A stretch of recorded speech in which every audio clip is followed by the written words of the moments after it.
Kita mulai ya, kita mulai. Untuk membuka rangkaian debat kedua calon wakil presiden pemilu 2024, kita akan simak sambutan dari Ketua Komisi Pemilihan Umum yang dilanjutkan dengan doa. Kepada Bapak Hasyim Asyari kami persilahkan.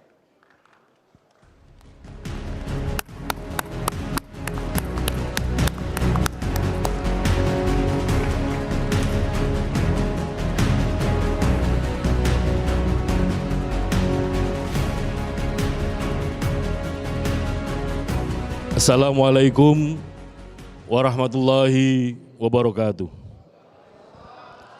Selamat malam dan salam sejahtera untuk kita sekalian. Yang saya hormati para pimpinan partai politik peserta pemilu 2024. Yang kami hormati pasangan calon presiden wakil presiden nomor urut 1 Bapak Haji Anies Rashid Baswedan dan Bapak Haji Abdul Muhaimin Iskandar. Yang kami hormati pasangan calon nomor urut 2 Bapak Haji Prabowo Subianto dan Bapak Gibran Raka Buming Raka. Yang kami hormati pasangan calon presiden wakil presiden nomor urut 3 Bapak Haji Ganjar Pranowo dan Bapak Haji Muhammad Mahfud MD. Yang kami hormati para anggota KPU beserta Sekjen KPU dan jajaran, yang kami hormati Ketua dan anggota Bawaslu, yang kami hormati Ketua dan anggota DKPP, yang kami hormati para panelis yang telah memberikan dukungan kepada KPU untuk menyusun daftar pertanyaan untuk debat kali ini. Pertama-tama marilah kita memanjatkan puji syukur kepada Allah SWT, Tuhan yang Maha Kuasa, yang senantiasa melimpahkan rahmat dan nikmat kepada kita, terutama nikmat sehat walafiat, sehingga pada malam hari ini kita dapat bertemu di sini, silaturahim kepemiluan dalam rangka debat kedua calon wakil presiden pemilu 2024. Ibu Bapak yang kami hormati, pada kesempatan ini adalah debat kedua dalam rangkaian kampanye pemilu presiden, yang kesempatan ini adalah debat yang dilaksanakan oleh calon wakil presiden. Mari kita bersama-sama menyimak, memperhatikan gagasan-gagasan, visi, misi, program masing-masing calon wakil presiden yang akan disampaikan kepada publik, kepada masyarakat, kepada rakyat pemilih Indonesia. Kita semua berharap apa yang disampaikan nanti akan memengaruhi pilihan-pilihan rakyat pemilih Indonesia kepada pasangan calon presiden sesuai dengan apa yang diharapkan. Sebelum kita mulai bersama, marilah kita sejenak menundukkan kepala, berdoa dan bermunajat kepada Allah SWT, Tuhan yang Maha Kuasa. Dengan iringan doa, semoga apa yang kita kerjakan mendapatkan ridho dan rahmat dari Allah SWT, Tuhan yang Maha Kuasa, dan kita senantiasa diberikan kesehatan, kekuatan, dan kesabaran dalam menyelenggarakan pemilu 2024 ini. Berdoa sesuai dengan agama dan keyakinan kita masing-masing. Mulai.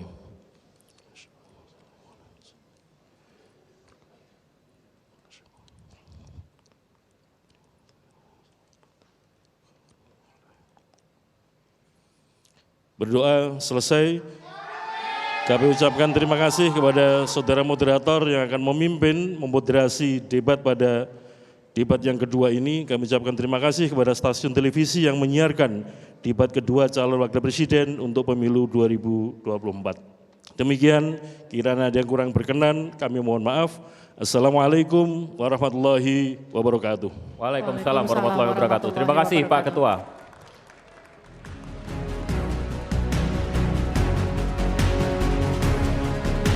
Bapak Ibu hadirin yang kami hormati, pada debat kedua calon wakil presiden pemilu 2024 terdapat 11 panelis. Kami mohon berkenan para panelis untuk berdiri ketika kami sebutkan namanya. Yang pertama Bapak A. Alamsyah Saragih, anggota Ombudsman RI periode 2016-2021.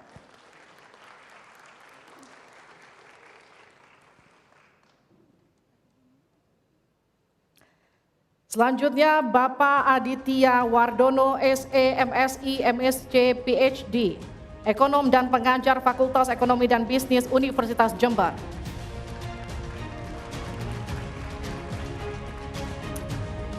Dr. Agustinus Prasetyanto, Ekonom dan Rektor Universitas Katolik Indonesia Atmajaya tahun 2015-2023. Profesor Dr. Fauzan Ali Rashid MSI, Dekan Fakultas Syariah dan Hukum Universitas Islam Negeri Sunan Gunung Jati, Bandung. Henry Saparini PhD, pendiri dan ekonom Core Indonesia. Profesor Dr. Dr. Hieronymus Rowa, MSI, Wakil Rektor Bidang Akademik dan Inovasi Institut Pemerintahan Dalam Negeri, IPDN. Poppy Ismalina, Master of Economics Development, PhD, Associate Professor di Departemen Ekonomi, Fakultas Ekonomika dan Bisnis, Universitas Gadjah Mada. Dr. Retno Agustina Eka Putri, SE MSc, Rektor Universitas Bengkulu 2021-2025.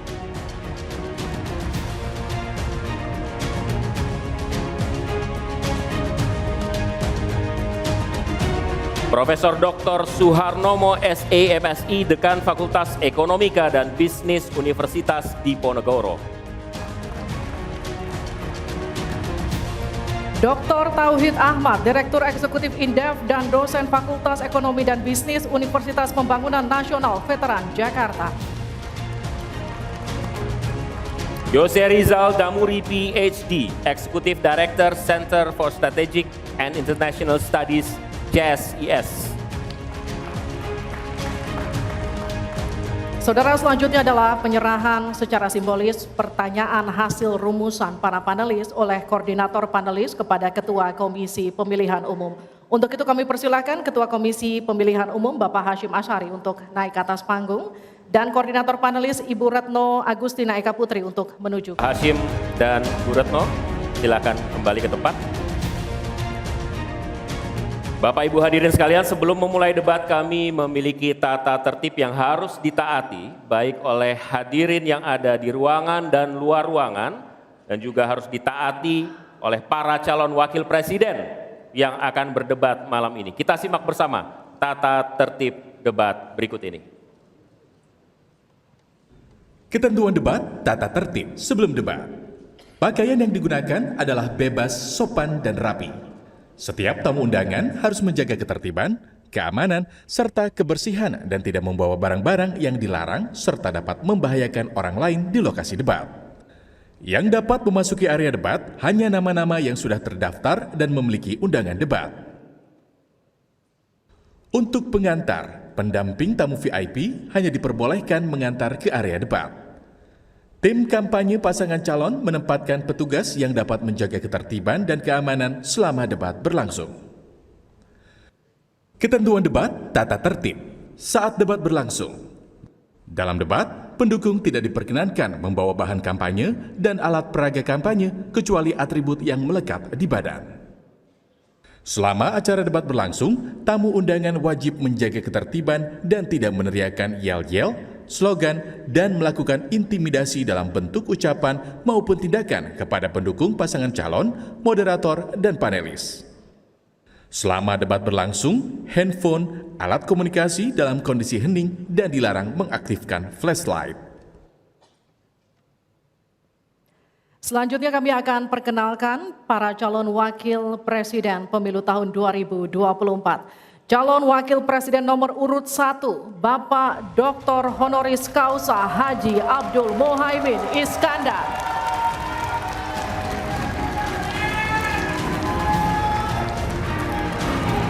Selanjutnya calon Wakil Presiden Presiden nomor urut 2, Bapak Gibran Raka Buming Raka.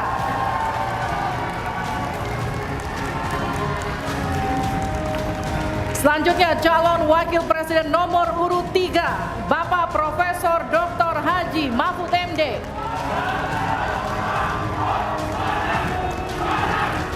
Baik, harap tenang. Terima kasih. Mohon tenang, kita sudah dengar tadi tata tertibnya ya. Oke. Dan langsung saja kita mulai debat calon wakil presiden pemilu 2024. Pada sesi pertama, kita akan mendengarkan visi, misi, dan program kerja masing-masing pasangan calon yang akan disampaikan calon wakil presiden 2024. Jika pada debat pertama sebelumnya penyampaian visi misi dimulai dari paslon nomor urut 1, maka debat kali ini kami persilahkan calon wakil presiden nomor urut 2, Bapak Gibran Raka Buming Raka, untuk menyampaikan visi misi dan program kerja. Kami persilahkan Pak.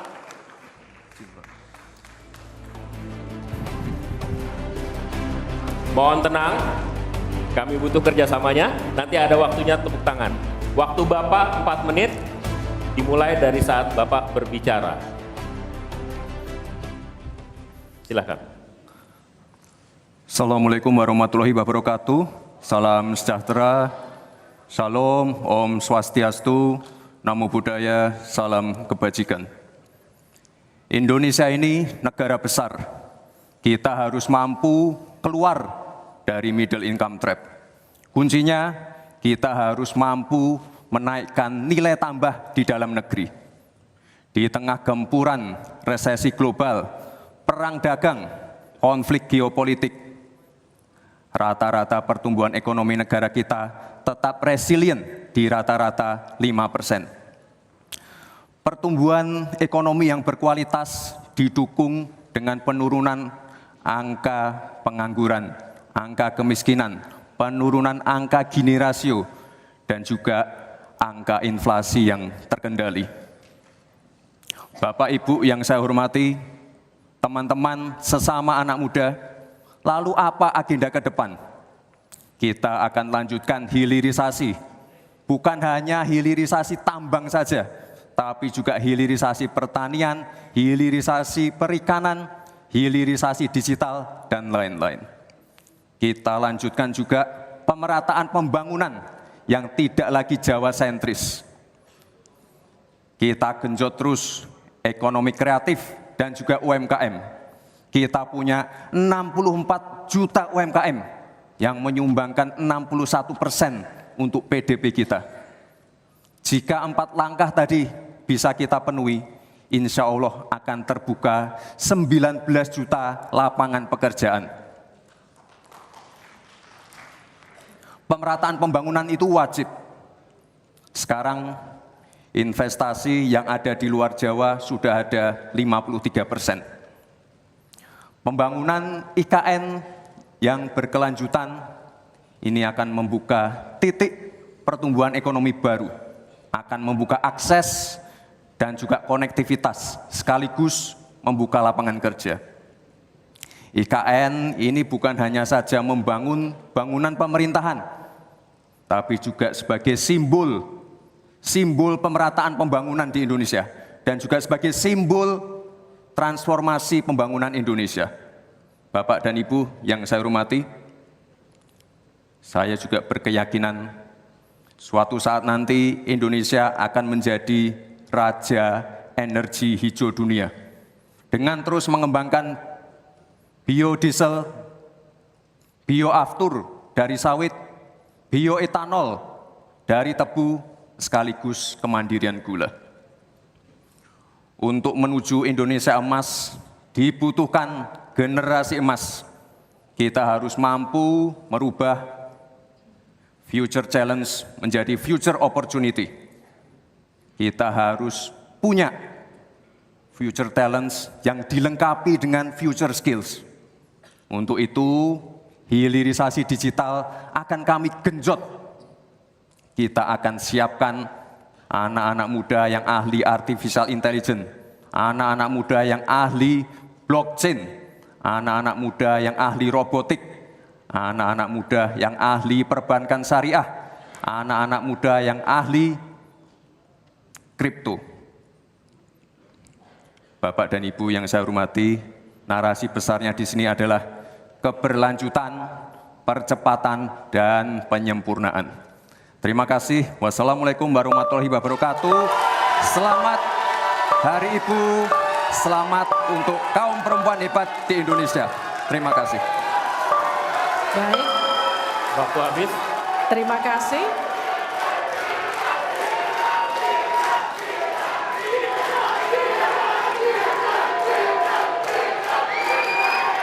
Baik, cukup. Boleh tenang. Kita lanjutkan. Cukup ya.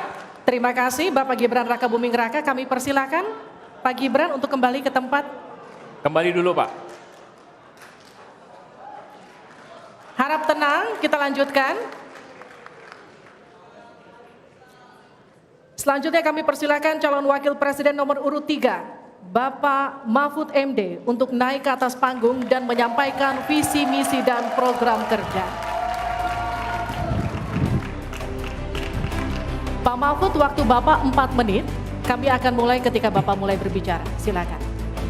Assalamualaikum warahmatullahi wabarakatuh. Waalaikumsalam. Mari kita bersujud semuanya, saudara-saudara di seluruh Indonesia, kepada Ibu kita dalam rangka mengucapkan selamat Hari Ibu 22 Desember 2023 ini. Dan sesudah ini kita lanjutkan pengabdian kita kepada Ibu Pertiwi. Ada yang bertanya kepada kami, mungkin tidak Anda mentargetkan mendapat pertumbuhan ekonomi 7% di dalam 1 tahun. Karena di dalam sejarah reformasi tidak pernah sampai tumbuh sebanyak 7%. Dulu hanya itu dicapai pada tahun 89 sampai 91 di era Orde Baru. Lalu pertanyaan itu saya sampaikan kepada beberapa orang ahli. Lalu mereka mengatakan hanya karena kebodohan kita ini tidak bisa menaikkan pertumbuhan ekonomi menjadi 7% karena kita ini kaya raya dengan sumber daya alam dan sumber daya manusia yang hebat. Masalahnya apa? Masalahnya banyak korupsi dan inefisiensi di sektor-sektor pertumbuhan ekonomi, yaitu di sektor konsumsi, belanja pemerintah, ekspor impor, dan investasi. Jadi dengan demikian karena banyak korupsi, dan itu memang betul terjadi.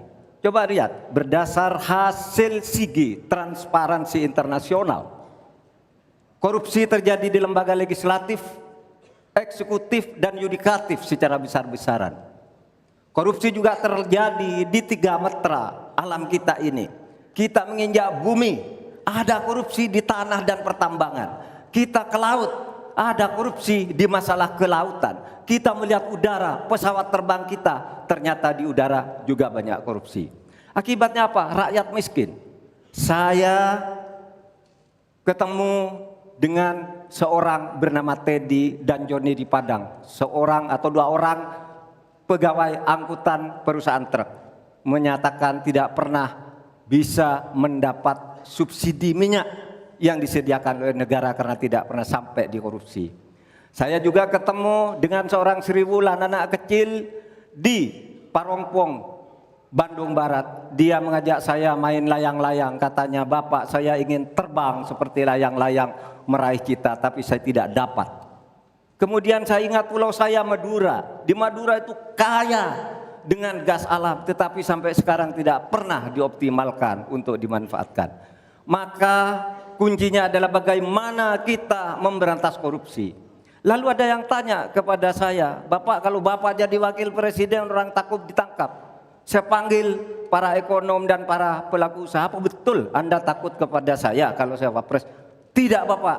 Justru kami perlu seorang penegak hukum seperti Bapak. Karena apa? Kami kalau mau investasi di Indonesia ini diperas. Mau berusaha ini diperas.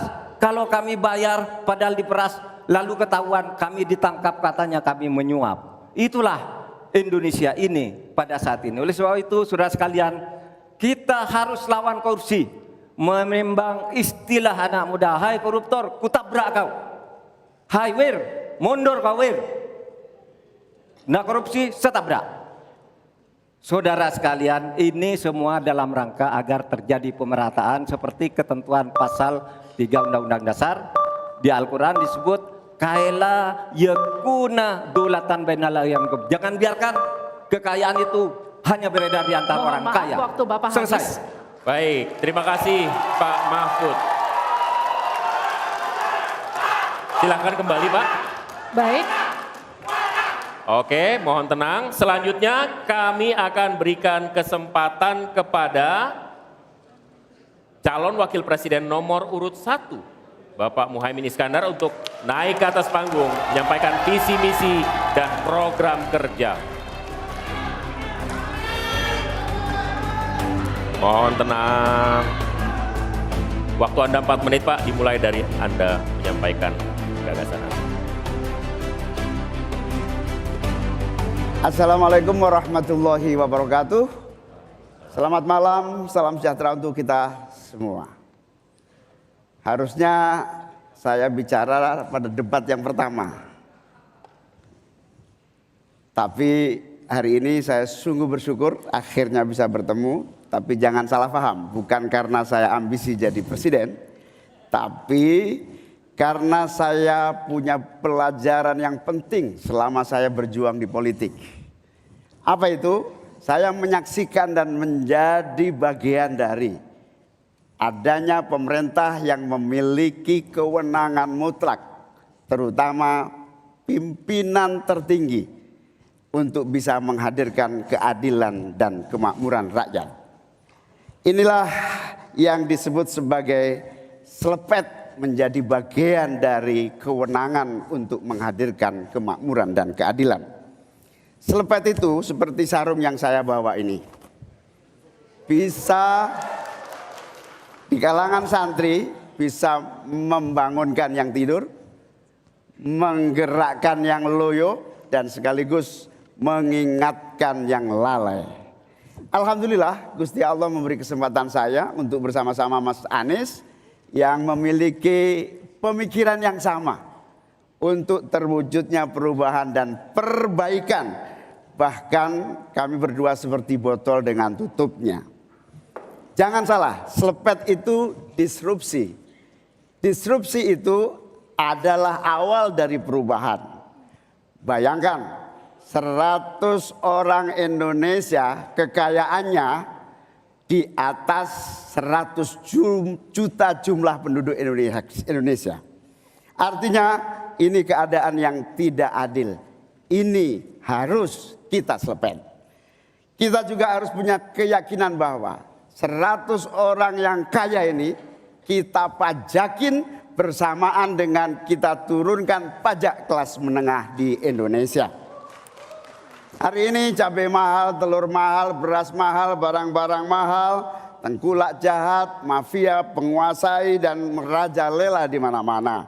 Padahal rakyat sudah kerja. Ini harus kita selepet. Angka pengangguran sudah 8 juta, 80 juta memang bekerja, tetapi di sektor informal. Mereka tidak mendapatkan penghasilan yang pasti, dan bahkan dompetnya dipastikan tipis. Ini yang harus kita selepet. Amin menginginkan bansos yang memang menjadi kewajiban negara ini diteruskan dan bahkan harus ditingkatkan, sehingga kita ingin bansos plus yang semakin membawa rakyat kita memiliki kemampuan daya beli yang mendongkrak ekonomi masyarakat kita.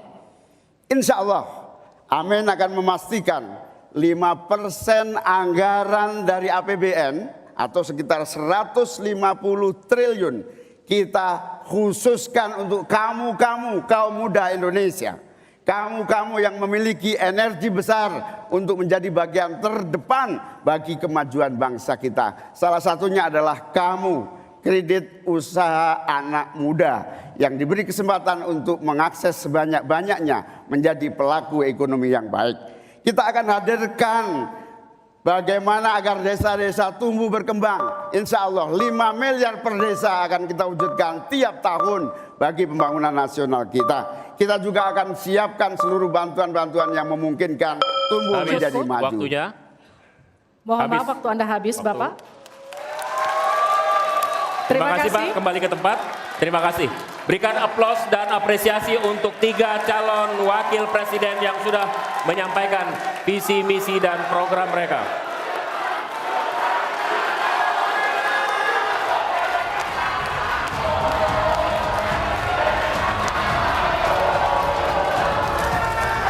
Baik, cukup.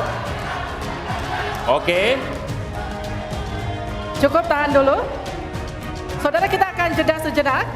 Dan usai jeda, pada segmen berikutnya kita akan memperdalam visi misi dan program kerja para calon wakil presiden yang telah disampaikan tadi. Untuk itu tetap bersama kami di debat kedua calon wakil presiden pemilu 2024.